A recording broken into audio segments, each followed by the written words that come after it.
And Susan, we usually run between 15 and 25. That's about our normal. Say again? We run between 15 and 25 people. Oh, I And understand. some kind of come in, a little later. So, So I'm planning to speak about 40 to 45 minutes. right. Might be less. I don't expect it will be more. But then, Okay. feel free to break in at any time if there are questions. Okay. Okay. I can do that. All right. Welcome to people who are Um, coming on. It's great to have you here. I'm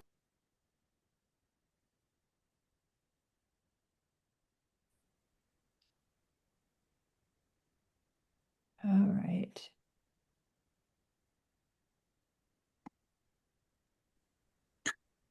Okay. People are coming on, and I see some names I recognize, which is great. Okay, I'm going to give it one more minute and then we'll start.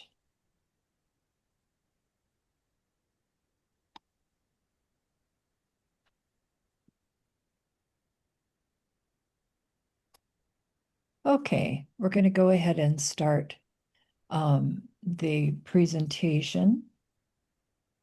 Welcome to those of you who have been able to join us today. I think you're in for a real treat. And this is our final Lenten presentation for 2026. And I will introduce Susan after we open with the women's prayer. So if you would put that up, Liz, and you might want to either mute yourself or very quietly read along with me. Um, a Woman's Prayer, and this was written by one of our previous members of the board. O God, creator of all life, bless the unsung lives of countless Christian women in every century who were your hands and feet, who kept alive your compassionate presence by feeding the hungry, nursing the sick, clothing the naked, comforting the sad, praying and petitioning, strengthening those in prison, teaching the stories, sewing and singing, weeping and rejoicing. Grant us the wisdom to discern our ministries in this day as our foremothers found theirs. Lead us in our new and timeless forms of discipleship, and let us joyfully find our place in this procession of praise, offering our varied gifts and voices together with them and Mary, the mother of our Savior, Jesus Christ. Amen. Amen. Welcome. It's just great to have you here today. And as I say, you're in for a real treat. I want to make a couple of announcements first, and that is we encourage you to join the Episcopal Women's History Project, which you can do through our website, which is just ewhp.org, and that'll take you right into our website. We also encourage you to consider coming to our conference this summer, which is called Ministry on the Margins. And I know that we have members here. Joan Gunderson is working hard on that, as are Yuri. I don't think she's here today, but we've got lots of good information to share. So we hope you'll consider coming to our conference in Nashville. But today we have a real treat. We have the Reverend Dr. Susan Lee, and she just told us she got her MDiv first and then went back and got her sociology PhD. So this woman knows how to go to school. And I hope that you will enjoy learning about that, but also those of you who have that same degree will appreciate what she's done in terms of her scholarship. She is a past president of the board of directors of the U.S. Women's Caucus, and that's what we're going to be featuring her information about today. Feminist Advocacy at the United Nations, a sociologist and an Episcopal clergywoman. She has attended the UN Commission on the Status of Women for 15 years. As a representative of Sociologists for Women in Society, Susan has conducted research on widows and authored Rice Plus, Widows and Economic Survival in Rural Cambodia. She led a community effort to establish Our Sister's Place, a battered women's shelter in Fall River, Massachusetts. She co founded the U.S. Women's Caucus at the United Nations with Marilyn Fowler of Women's Intercultural Network in 2017. I want to also say that she has been on the board of EWIP, so we welcome you back. And Thank Susan, you. I'll turn this over to you. We're really looking forward to this presentation. Thank you for being here. Well, thank you very much, Sandra, and thank you to all for inviting me here today. I do have a PowerPoint presentation I want to share with you, so let me just see if I can get that up on the screen.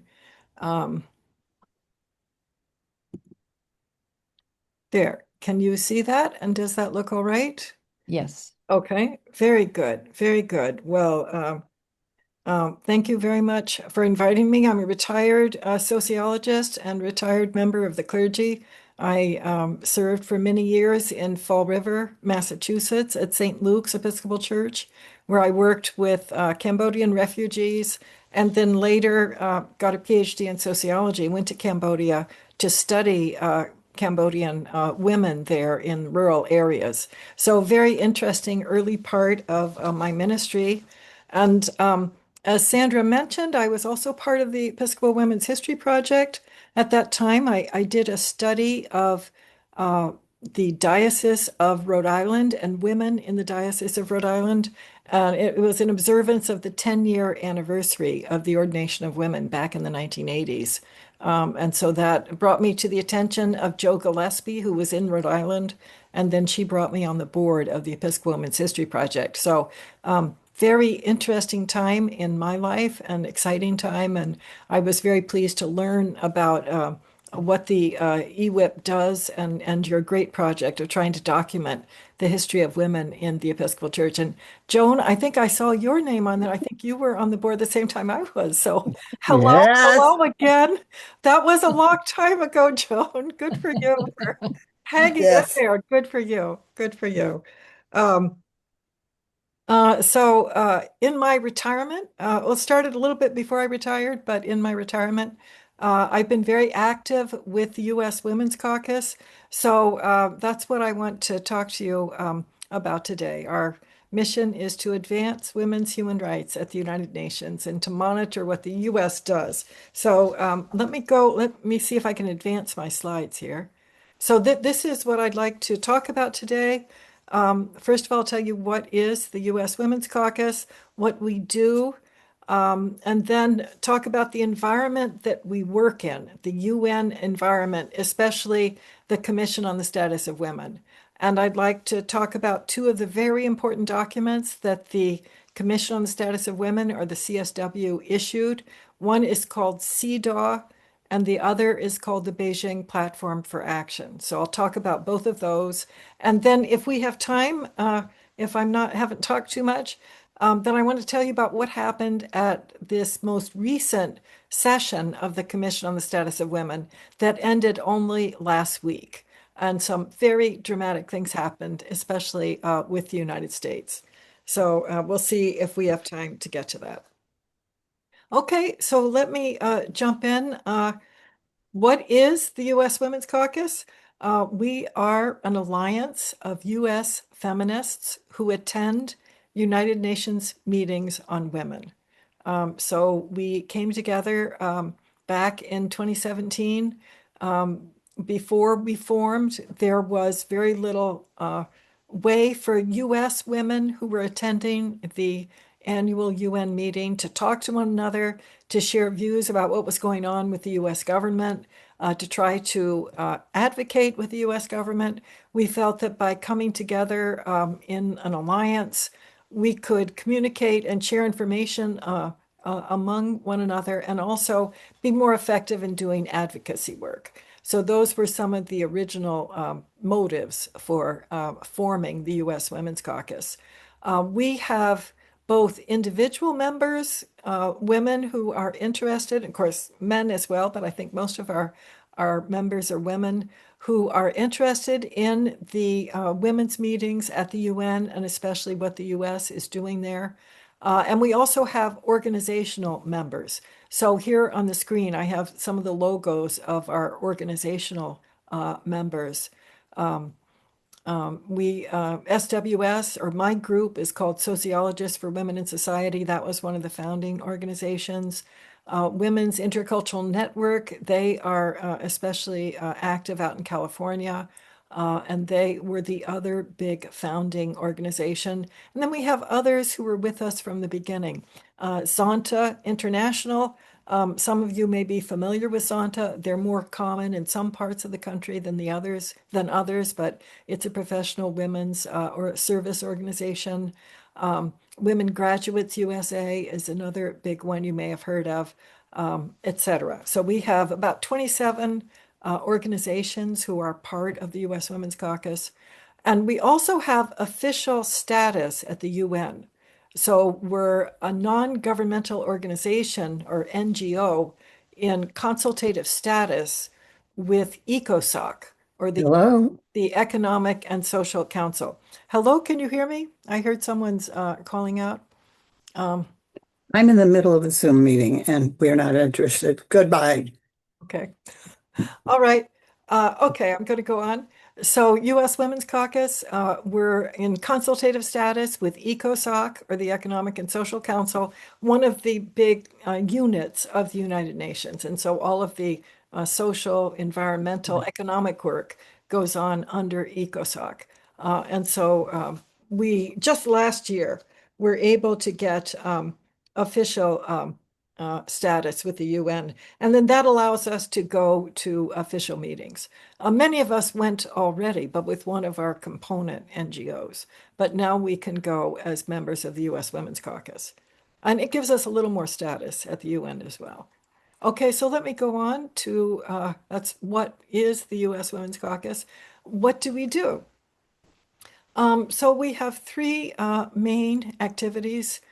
We could say our original and still our very important activity is to convene U.S. women at the UN. We exchange information on matters related to the UN, especially with regard to the U.S. mission. So anything going on with the U.S. at the UN Women's Meeting is something that we're trying to share with the members of our caucus. We have a website that we maintain, uswomenscaucus.org.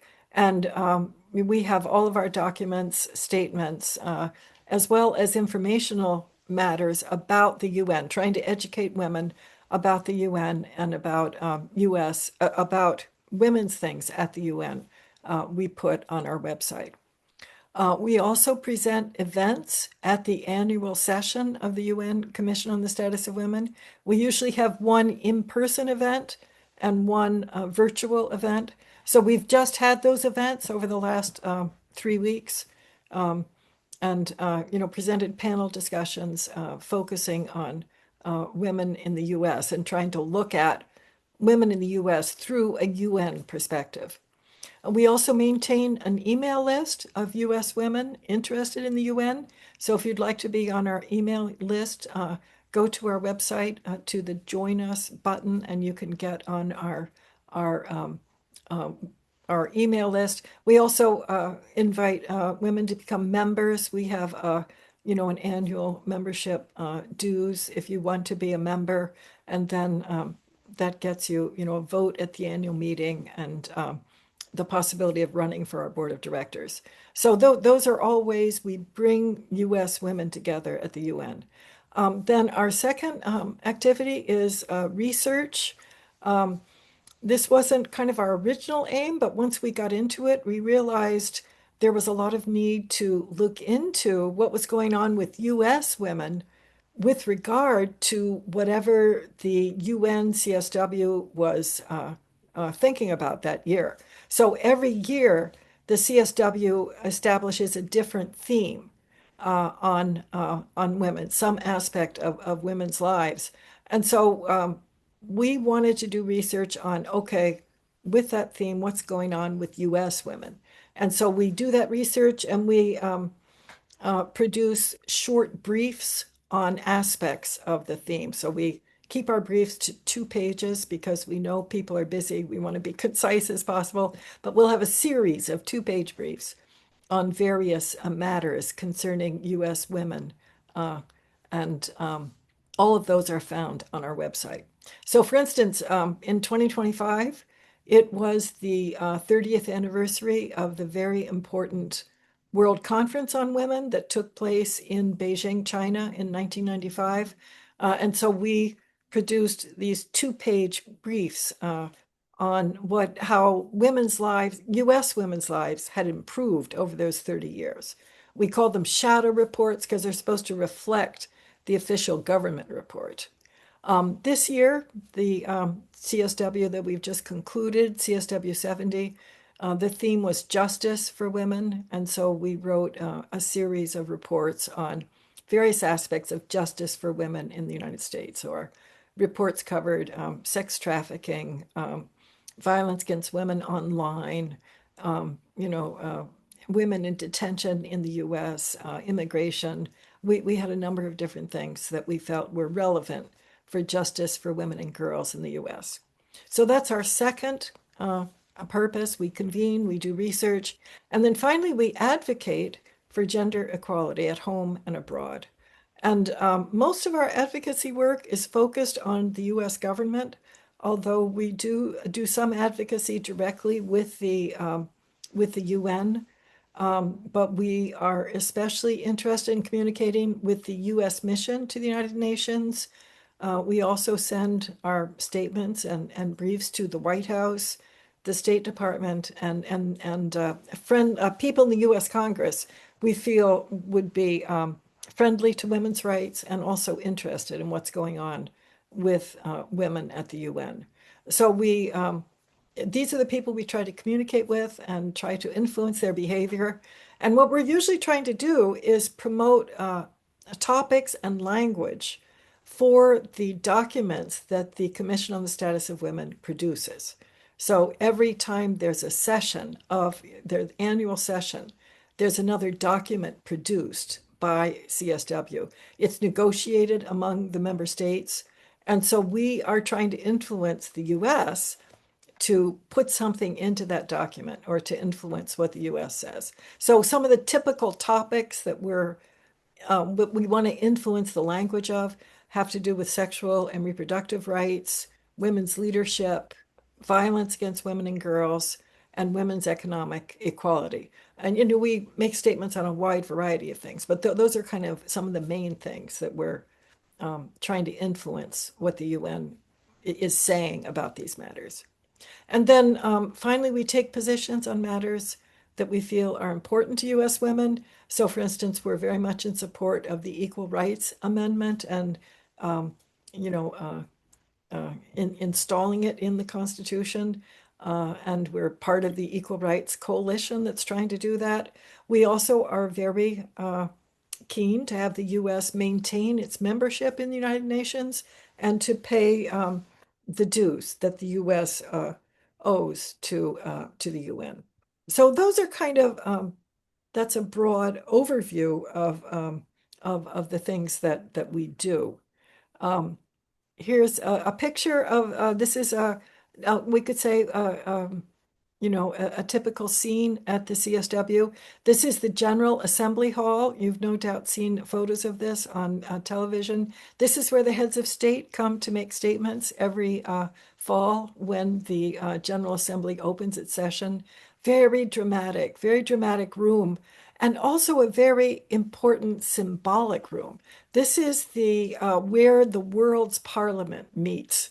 This is where the nations of the world come together to try to work out their differences and to share their concerns. And every member state of the UN has an assigned desk in this big room.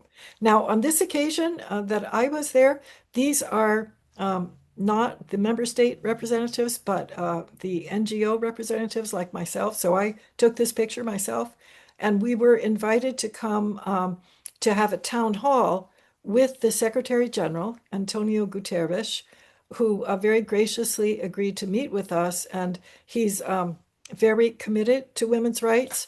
And he took questions from us for a good 45 minutes, 45 to 50 minutes, listening to what the women had to say. And these really are the women gathered, the world's women gathered on this occasion to come together and talk to the head person at the United Nations. It was a very moving event. Not all the meetings of the commission take place in the General Assembly Hall, but usually the big meetings take place here, especially the first couple of days. And then after that, they move to one of the other conference rooms in the UN. I also want to tell you about this is a new part of the U.S. Women's Caucus that we've just started over the past year, our Young Women's Advocacy Group. We're trying to bring young women into the UN orbit and help them learn about the United Nations. Some of the things that I'm going to tell you about today, we're educating them as well, and we want them to bring their voices to our deliberations and activities as the U.S. Women's Caucus, and create a space where they can share their concerns with one another. We provide them with some training opportunities, and they get together and share what's going on in their states. They meet once a month online, and so if you know any young people, 16 to 24 who'd like to be part of this, please email us at our contact email, and we'd be happy to put them in touch with the conveners of that group.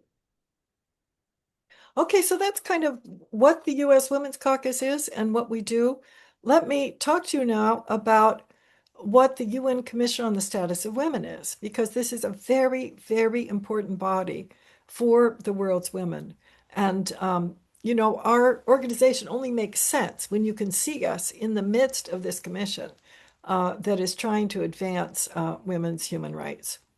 So the UN Commissioner, the CSW, as it's often referred to, is the principal global intergovernmental body dedicated to the promotion of gender equality, women's rights, and the empowerment of women and girls.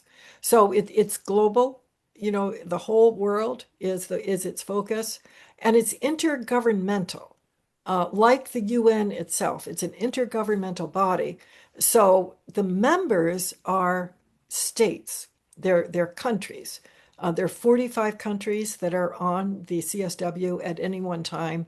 And so, the representatives of those countries are the people who are sitting at the desks and making decisions for the CSW. So it's a body of member states. It's not a bunch of UN staffers. Now, there are UN staffers that help this commission, arrange its meetings and process its paperwork, etc. But the UN staffers are not making the decisions. The decisions are made by the member states of the United Nations. And there are 45 that are designated at any one time to be here on the commission. And so the people who have power at the UN are not the staff members or even the Secretary General. The people who have power are the member states and their representatives. And so the US especially is a very important player at the UN. And so the CSW, its mission is to promote gender equality and advance women's human rights. It falls under the Economic and Social Council in terms of the division of the UN that it's under.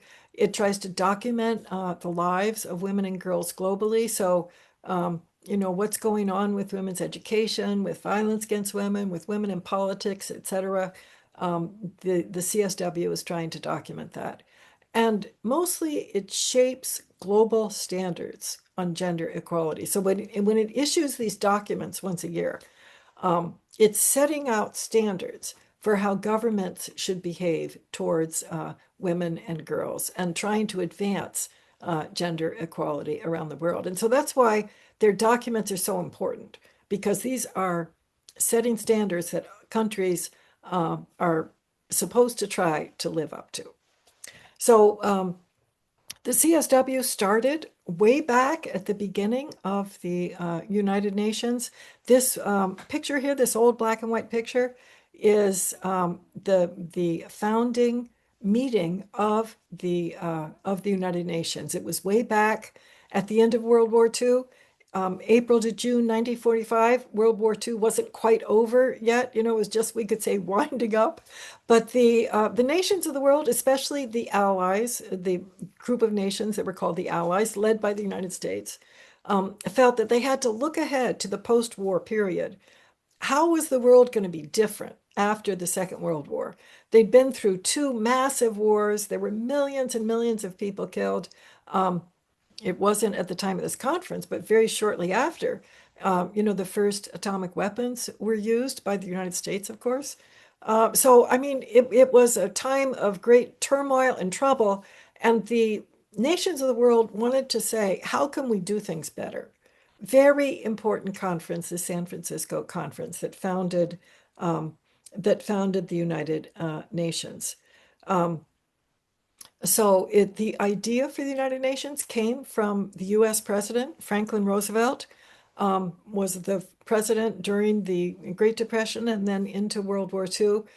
Franklin Roosevelt died only 2 weeks before this conference started.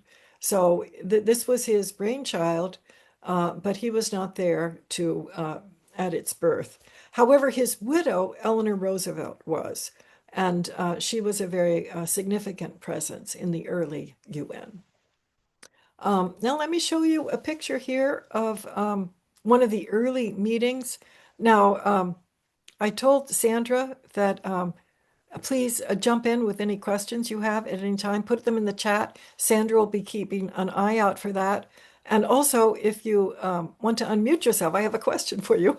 Okay, here's a meeting of the early one of the meetings, committee meetings, as the UN was being founded. And you can see they have the names of their countries on the desk. We see El Salvador up in the front, Guatemala, Ethiopia in the back a little. So you had representatives from all these countries around the world coming together and deliberating as nations of the world at this point. But what do you see something that jumps out at you from this picture? What from our perspective is really kind of startling about this? I don't know. I don't know if I can see the chat. They're all boys. Oh, man. They are all men. I'm sorry. They are all men. It's all guys. It's all guys. Really, there's not a single woman in the whole picture. And as a matter of fact, I'm not quite sure how many delegates there were in all, but there were only 8 female delegates to this founding meeting of the United Nations. I think 2 of them were from the U.S. I think the woman who was the president of Barnard was one of them, Barnard College. And there were just a small handful, 8 women who were at the United Nations. But let me tell you, especially about 2 of them. These 2 women were very significant in founding the Commission on the Status of Women. 2 Latin American diplomats who were representing their countries, Minerva Bernardino from the Dominican Republic and Berta Lutz from Brazil. They were experienced diplomats, and they had been part of an older intergovernmental body called the Inter-American Commission on Women. And that was connected with the Organization of American States. So that was an earlier intergovernmental body before the UN was founded. And these women had been diplomats at those conferences. So they came to the UN founding conference with a lot of experience in diplomacy.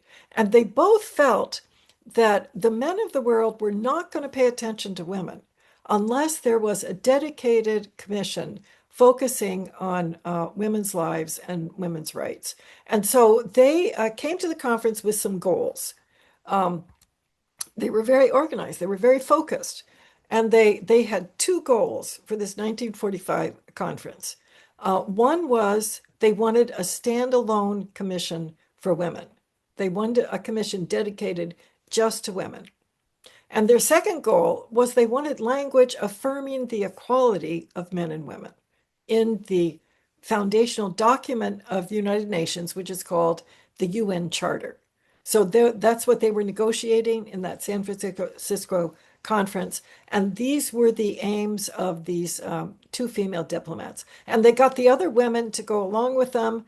And they got the support of Eleanor Roosevelt. She was not an official delegate, but she had a very significant presence there. And these diplomats worked with the NGOs, the non-governmental organizations. And here are two that are still around that were particularly significant: the American Association of University Women, or the AAUW, and the League of Women Voters. So doing all their diplomatic work with the other diplomats, as well as with the NGOs, they were successful in both of their aims. Initially, the Commission on the Status of Women was a subcommission under the Commission on Human Rights that was led by Eleanor Roosevelt. So it started off for a year as a subcommission, but then a year later, in June 1946, it became a full-fledged commission on its own. So they got what they wanted: a standalone commission for women. And they also got the language affirming the equality of men and women in the founding documents. So this is the beginning of the UN Charter, the very beginning, the preamble. We, the peoples of the United Nations, determined to save succeeding generations from the scourge of war, and to reaffirm faith in fundamental human rights, in the dignity and worth of the human person, in the equal rights of men and women, and of nations large and small. So this is how the charter starts off. So they got equal rights of men and women right in the first two sentences, first sentence, I think, of the UN Charter. And they also influenced the language. So it wasn't faith in the fundamental rights of man, which was the phrase that was often used. They said, no, we've got to talk about human rights. So it's clear that applies to both men and women. And so it wasn't the dignity and worth of man, it was the dignity and worth of the human person. So they really worked on that language to make the point that this organization was going to be affirming of the rights of both men and women. And they had an impact, too, on this very important document. This is the Universal Declaration of Human Rights that came out maybe a year or two later. Eleanor Roosevelt, this is a very famous picture of her holding this initial copy of the Declaration of Human Rights. She led the Commission on the Commission on Human Rights that wrote this document. And also in this document, you have the equality of men and women affirmed. And they talked about human rights, not the rights of man. So these female diplomats were very savvy, and they knew exactly what to do to get what they wanted. Now, you might think that putting equal rights for men and women in these documents was kind of, of course, what you would expect. It doesn't seem so shocking to us today, but it was a real step forward in the 1940s. And think about this: the U.S. Constitution does not guarantee the equal rights of men and women. We have no Equal Rights Amendment in the U.S. Constitution, as I mentioned earlier. Even though it's been ratified by the required number of states, it hasn't been accepted into the Constitution by the Archivist of the United States. So there's still, here in 2026, reluctance to affirm the equal rights of men and women in our own Constitution. But the UN did it, back in the 1940s, and they did it because the women organized. It wasn't just out of the goodness of the hearts of the male delegates. It was because these women had a very focused campaign. They knew what they wanted, and they worked very hard, and they got allies across the board, and they managed to make the point that men and women have equal rights in the eyes of the United Nations. So it was a very important steps. Okay, so the CSW got established. In its early years, it addressed some of the things that were pressing matters at that time. For instance, the political rights of women, They wanted to make sure that women across the world could vote in all elections. U.S. women only got the vote in 1920. And there were countries around the world that did not give women the vote or didn't give women the vote in all elections. And so that was one of the early goals of the CSW, to advocate for the right of women to vote in all elections. So full citizenship rights. They also wanted rights in marriage. They wanted to make sure that women's consent was required before a marriage could be legal.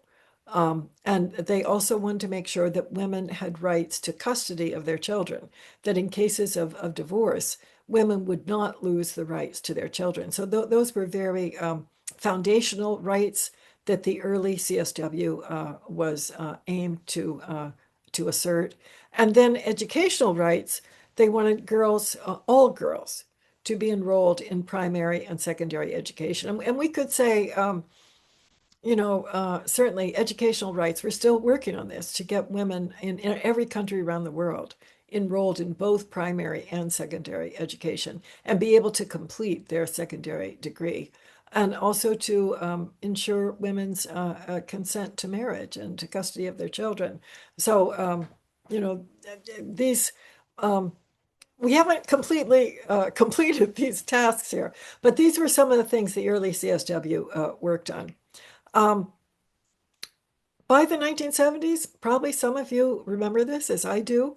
The women's movement started to pick up speed after kind of on the tail of the civil rights movement.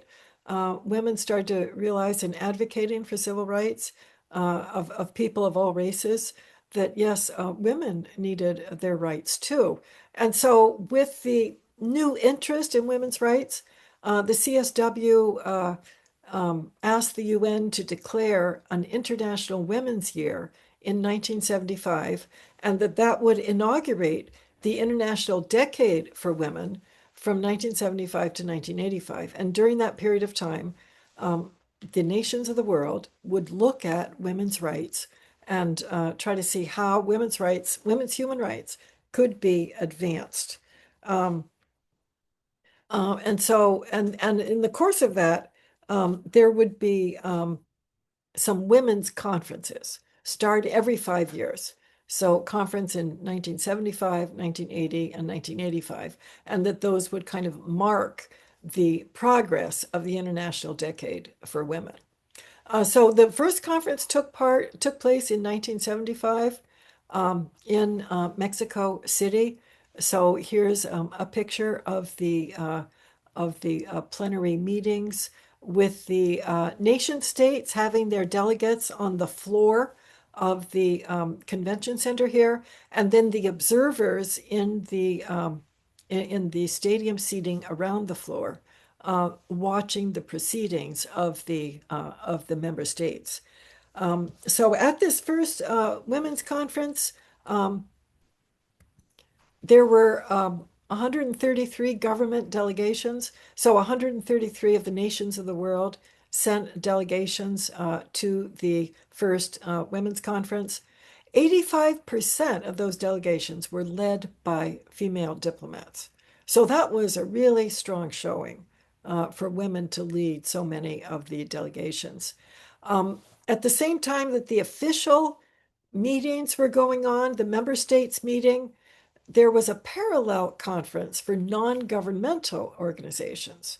And at that parallel conference, about 6,000 NGO representatives registered for the Mexico City conference. And so it was a very big meeting. This was the biggest meeting on women that was ever held up until that time. And so the Mexico City conference issued a document at the end of its deliberations. And the delegates felt that an international treaty on women was really needed to advance women's equal rights. And it had to be binding. So it wasn't just a statement on women's rights, but it would be a treaty, a binding international treaty, where someone could take their country to court if they didn't follow the provisions of this treaty. So it would have a little teeth in it. And so the the Mexico City Conference called for this binding international treaty to be developed and to be developed during the International Decade for Women. And so the CSW and governmental delegates got to work and drafted a women's treaty, a treaty on women's rights.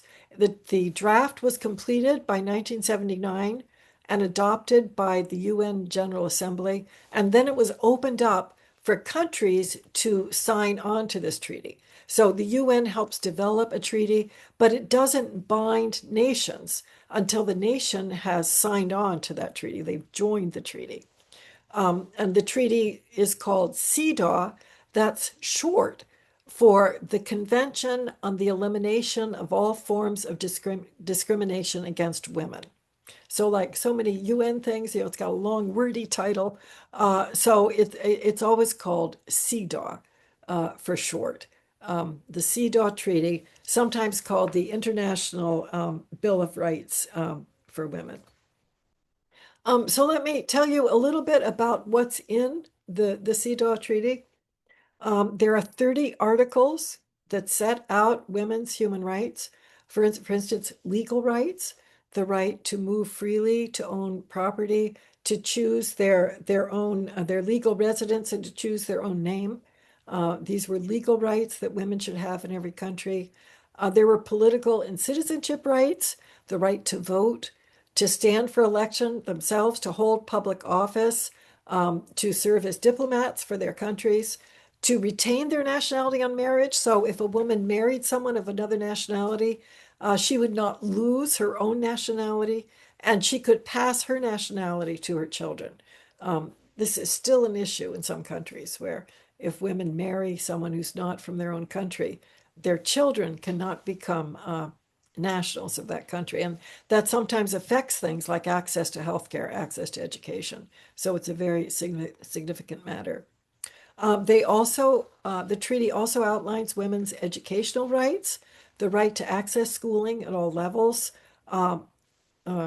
primary, secondary, tertiary, vocational schooling, adult classes in both rural and urban areas, and including information and advice on family planning, recognizing that, family planning was a very important matter for women. Okay, let me see. I see that I'm running over here, so let me just speed up a little. Okay, so more CEDAW treaty provisions, employment rights, health rights, economic rights, rights to credit, rights to a mortgage in their own name, right to reproductive services, equal pay for equal work. These are all things that we talk about today as well.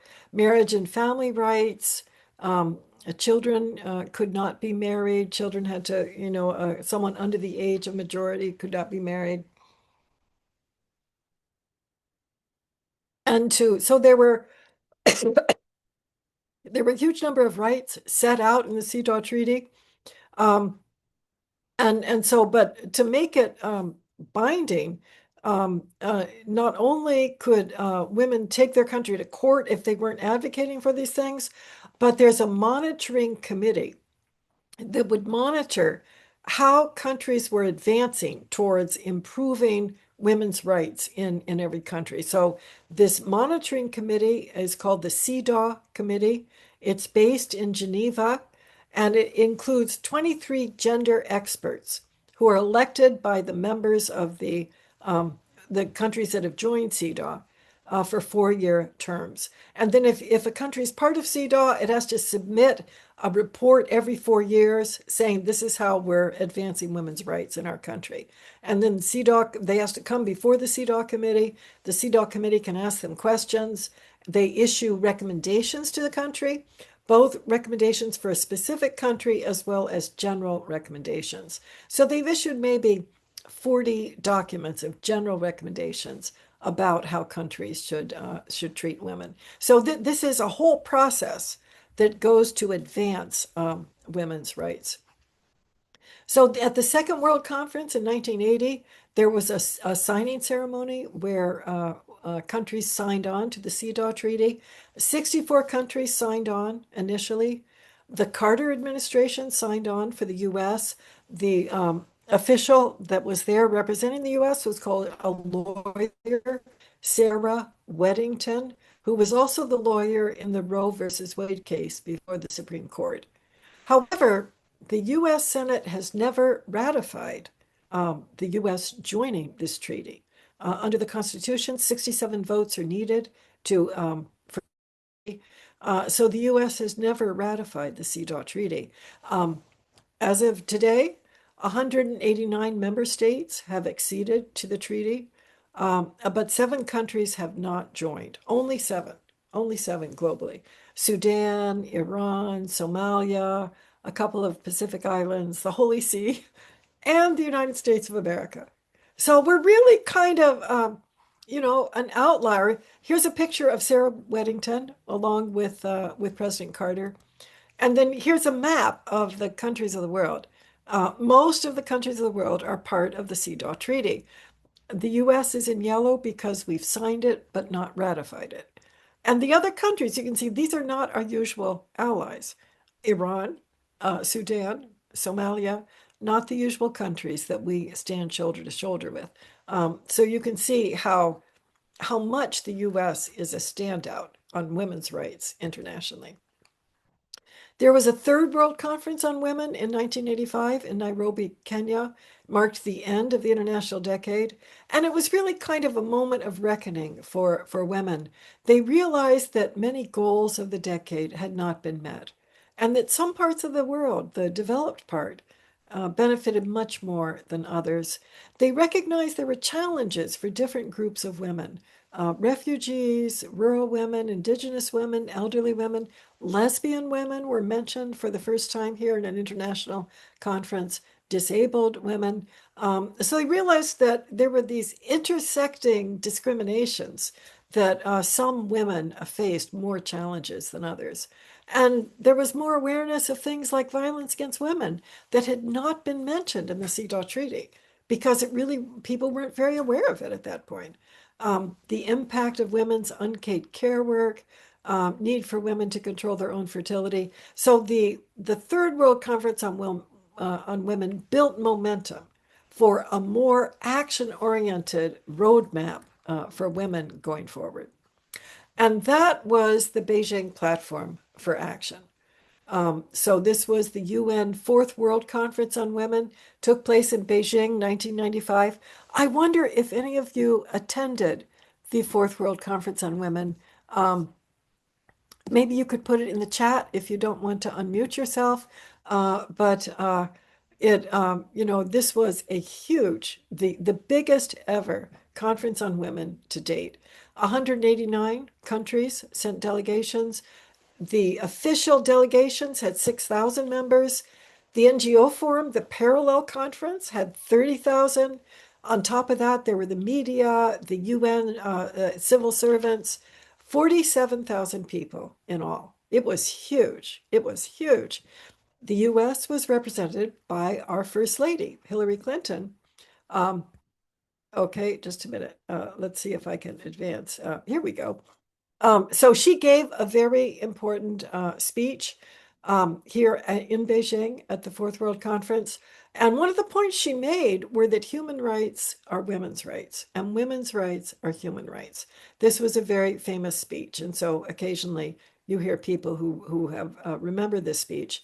Up until that time, women's rights were seen as kind of a special interest group, and not part of human rights. But women were saying that's not so. Women's rights are human rights. And Hillary Clinton really promoted that quite a bit. So the Beijing Platform for Action includes a lot of the things that the CEDAW Treaty does as well, but it added a few new ones. There were 12 areas of concern in all. A few new ones, violence against women that had not been mentioned previously, including sexual violence and sexual violence of girls by their own family members. People were starting to talk about that. They had a section on women in armed conflict, recognizing that sexual violence occurs often in armed conflict, and you need more women involved in the peace negotiations. Women in power and decision making was another one. Things change for women when women are in positions of power. There was at this time increasing concern about the environment and the girl child, recognizing that discrimination often begins in childhood.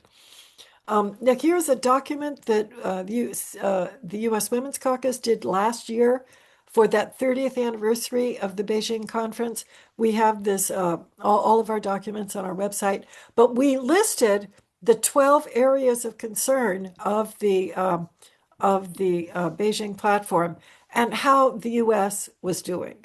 And so we found good progress on education and also pretty good progress on women in positions of power and decision making. Many more women in the Congress now than there were 30 years ago, but still a lot of room for improvement. Okay, let me just tell you briefly. I know that I've been talking a lot. What happened in just this past CSW? So just last week, the CSW concluded the primary task of the CSW today is to follow up on the Beijing Platform for Action. They meet for 2 weeks every March, consider one theme from the Beijing Platform. So this past year, the theme was access to justice for women and girls. They produced this important document, the agreed conclusions. It's negotiated among the member states before and during the CSW session, and it sets global norms for gender equality for governments to model.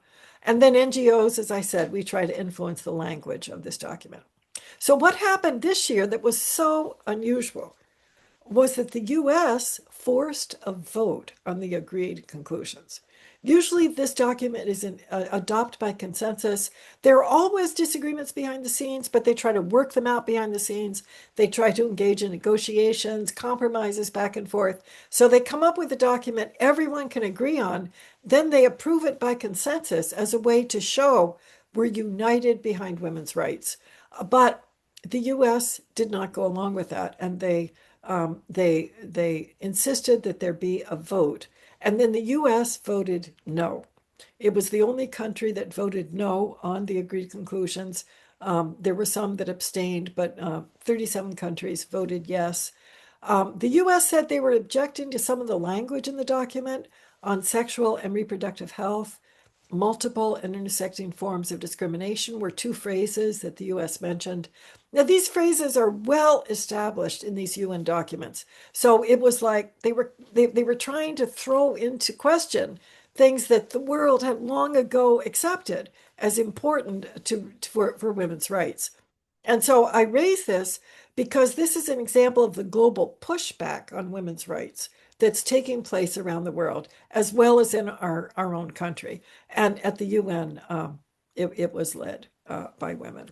Okay, I've talked a lot here, and I just want to thank you for inviting me today, and thank you for caring about the human rights of women and girls. So, Sandra, I don't know if there are any questions. Do we have any time for questions, or if anyone We do have just about 5 minutes, and there are two comments I'll read to you. One is a question, the other is a comment. From Joan Gunderson, the Episcopal Church sends a deputation, as does the Anglican Communion. Does the Women's Caucus have any connection with these? No, not really. Although I myself personally have at times gone to the Episcopal Church headquarters, which is just around the corner from the United Nations, and the Episcopal and Anglican delegations sometimes have events there during the CSW. When we started, an official from the Episcopal Church, Linnea Main, who was the Episcopal Church's representative at the UN. She was involved in our initial organizing, and certainly as an Episcopal priest, I was very eager to have the Episcopal Church be part of the the U.S. Women's Caucus. However, Linnea felt it would not be appropriate for the Episcopal Church to join because at the UN, the Episcopal Church only takes actions that have previously been approved by General Convention. That's what they do. They're trying to stand up for the provisions that the General Convention has approved. And the U.S. Women's Caucus, we take positions on a wide variety of things. And Linnea felt it would be hard to kind of put that together with what the Episcopal Church mandate was at the UN. So she said she didn't feel it would be appropriate for the Episcopal Church to join the U.S. Women's Caucus. However, Linnea did say, I'm with you all the way. She really supported what we're doing. She saw the need for it, and she's still on our mailing list, although it's been a while that since I've been in touch with her. So the Episcopal Church is not an official member of the U.S. Women's Caucus, but I would say we're friendly. We see the Episcopal Church as an ally for what we're trying to do. And if you look at the statements the presiding bishop has made about various matters related to women's rights, certainly the Episcopal Church is an ally for women's rights. Thank you. The second comment that we have here is from Judith Gregory from Delaware. I was sent to Khartoum, Sudan, to work with the Episcopal Church of Sudan. And I was, I think I was upset that none of these rights you have spoken about were present in this environment. So that was just a comment. Sure. And then from Dr. Renee Escoffery Torres, was Bella Abzug in Beijing? That's a good question. I don't know the answer to it, but she probably was. Okay. There were 30,000 women. Yeah. I was not able to go, but and I wonder, is there anyone on the call today that went to Beijing? I don't know if anyone has put it in the chat. It was I talked to women who went to Beijing, and some of the members of the U.S. Women's Caucus were at the Beijing conference. It was an amazing event for women, and the solidarity among the women's NGOs was very, very powerful. And women really came together across the world. And to an extent, the annual CSW is a reflection of that global solidarity of women coming together. So I haven't heard if Bella was there, but I imagine the Episcopal Church had an official delegation too, but I don't know. That would be so interesting for the Episcopal Sister Project to look at. Yeah. I believe that there was an office of women's ministries at that time. Yeah. So I think probably there was an official Episcopal delegation, but I don't know for sure. Okay. That sounds like a good research project, Dr. Renee. Are there any other questions The or comment comments? on Sudan, Sandra, if I could just speak to the comment on Sudan. Yes. We're kind of having a pushback on women's rights in the United States today, but still we are doing so much better than many other countries around the world. And especially countries like Sudan and South Sudan, where there's such armed conflict, and also Iran. We've seen this even before the war broke out in Iran, how much women were the champions of speaking up for rights in Iran. Or look at Afghanistan. Afghanistan is the worst place to be a woman in the world today. They can't even go out of their houses. They can't work. They can't have education past primary school. There are such big problems for women around the world. And, it's just heartbreaking that the most powerful nation of the world, the U.S., is not doing more to advance those things. We were, even in the first Trump administration, we were doing much more. But with the closing down of USAID, things have really taken a very bad turn. And women's rights are suffering globally. Right. I'm going to Can just. I make a comment, Sandra? Pardon me? Can I comment on something? Yes, go ahead, and then I'll read All the right. final comments. As I worked in Sudan, it was my first exposure to violence against women and children. Okay. I had never encountered it before in my closeted life. All right. I fell and hurt myself and ended up in the emergency room, and every chair was taken up by women and children who Mhm. had been beaten Wow. and violated. And at that point, I thought, oh my God, there's no social services for women. There's nothing in Sudan. Zero. Mm, mm. Wow, that's very sad, Judith. And what a telling example of the emergency room filled with women suffering from injuries. Yeah, thank you for sharing that, Judith.